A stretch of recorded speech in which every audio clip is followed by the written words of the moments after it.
Hey, everybody. We got two games we like for you. Thursday night NBA playoffs. I'm Bruce Marshall, and I will tell you about those in just a minute. We're looking at the Knicks and Hawks down in Atlanta and Celtics and Sixers in Philadelphia. We'll get to those in just a minute. First of all, though, quick housekeeping reminder. Remember, click that subscribe button on your screen there. Get you everything from WagerTalk TV. So remember to click that subscribe button. And also, we've got a pretty nice special going right now at WagerTalk. 3 days for $69. We will add another 3 days on top of that. 6 days for $69. All of my picks, that's a little over $11 per day. And we've been having a pretty good run in recent weeks here. NBA, better than 30% return over the last 2 weeks. NHL, better than 20% return over the last 2 weeks. Major League Baseball, better than 20% return since early last week. So remember that. That 3 for $69, 3 extra free days. That's 6 for $69.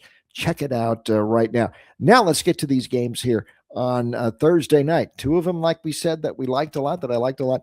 And let's start with the first one that's tipping off at 7 p.m. Eastern time in Atlanta down at State Farm Arena. Game 6 as the Hawks try to stay alive. They are down 3-2, and it's curtains for them if they can't turn this thing around tonight at State Farm against the Knicks. You can see in the crawl at the bottom of the screen there, the Knicks a slight favorite tonight in Atlanta, and the total at 2.5 spread, and the total at 213.5 right now.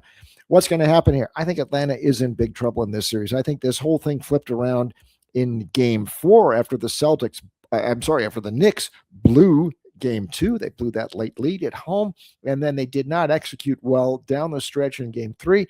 That's a pair of 1-point wins for the Hawks in this series. But this thing has turned around a lot, especially in Game 4. It was just Game 5. It was a blowout a couple of nights ago at Madison Square Garden. 29-point Knicks win. They took control early, and they just had the Hawks off balance, much as Game 4 on the weekend in Atlanta when the Knicks rolled by 16.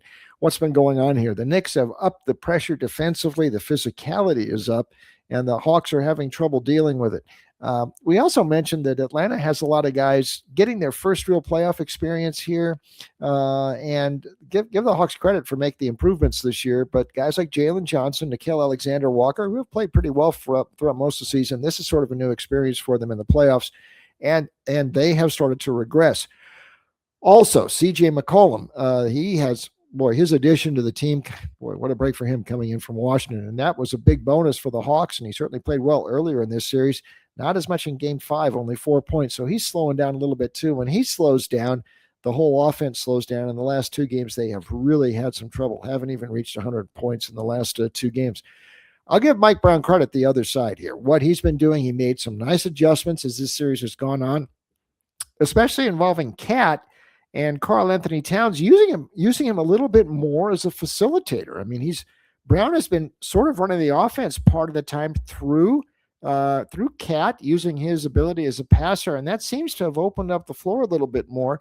And it's not all just Jalen Brunson controlling the ball and ball domination all the time. They're getting Cat involved, and the Hawks are having some trouble adjusting to it.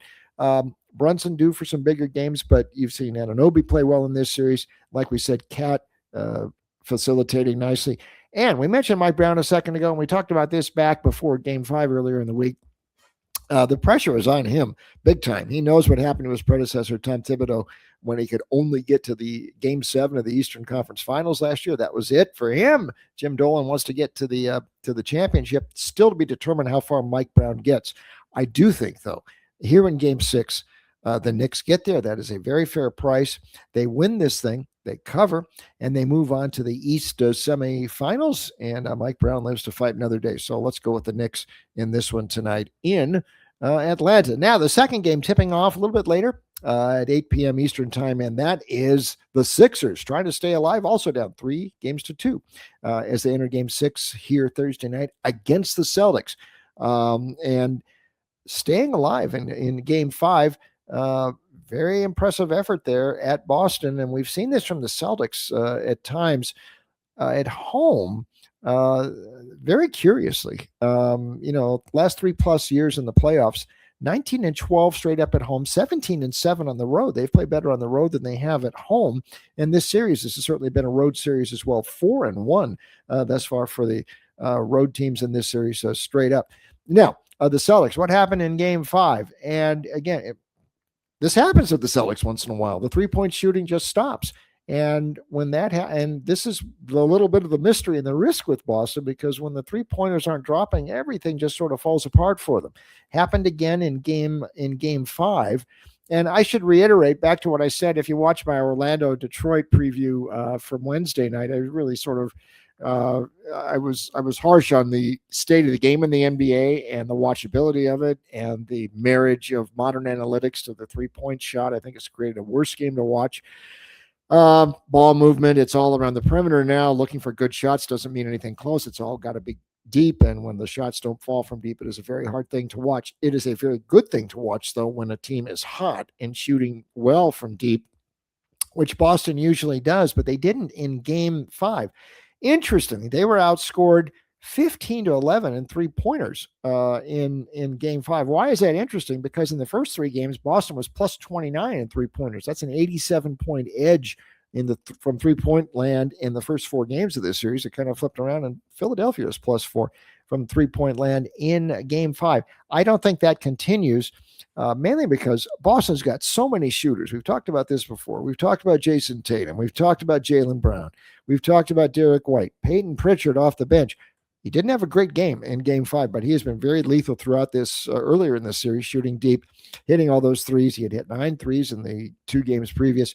Nikola Vucevic, also off the bench, can shoot some threes. The bottom line is they've got a lot of guys who can shoot, and the fact they all seem to go cold at once, and that's happened a few times for them in this series. That's the risk factor, but they generally bounce back, and they don't go cold 2 nights in a row. Speaking of bouncing back, we got to mention this about the Celtics. Only once in the last 3.5 months have they lost games back-to-back straight up. Only twice have they lost games against the spread back-to-back in the last 2.5 months. Now, I am not counting Game 3 in this series because that spread opened up 6.5. A lot of people won that with Boston. If you bet it late, you lost. They lost and failed to cover Game 2. So a few people had a back-to-back loss with Boston earlier in this series. A lot of people, though, won that Game 3 with Boston. So bottom line is they usually bounce back very well. Those three-pointers, if they're cold in one game, they usually come back the next game. They have won the first 2 games here in Philadelphia earlier in this series. I think they wrap this thing up. It's in character for the Celtics to do that. I know Joel Embiid scored 33 points the other night. Good for him. But the Celtics dictate the way their games go based upon their three-point shooting. And they're one team that can do it. When they hit deep, they can flourish. They won the NBA title like that 2 years ago. And I think that's what happens here on a Thursday night. Game 6, I'm going to take the Celtics. And I'm also going to take the Knicks in their game against the Hawks. Remember, don't forget, click that subscribe button on the screen there. You get everything on WagerTalk TV. Just click that subscribe button, and don't forget that great deal. 3 nights, 3 days of picks for me for $69. We'll give you 3 days free. That's 6 days, $69. All my picks. What a great deal. Okay, so until next time, it's a goodbye from me.